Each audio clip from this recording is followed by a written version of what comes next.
Guys, നമുക്കൊരു soda സർബത്ത് ഉണ്ടാക്കാം. അതിനെന്തൊക്കെയാണെന്ന് നോക്കാം. ആദ്യം തന്നെ നമുക്ക് നന്നായിട്ട് മുറിച്ചെടുക്കാം.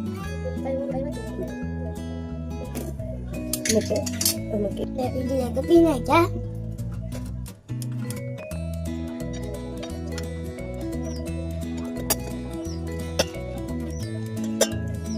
ഇതിലേക്ക് നമുക്ക് പഞ്ചസാര തുറക്കാം. 3 സ്പൂൺ പഞ്ചസാര വേണം.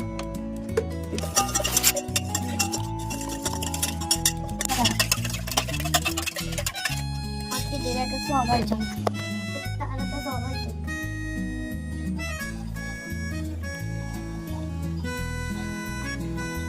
ഗ്ലാസ്സിലേക്ക് ഒഴിക്കാം.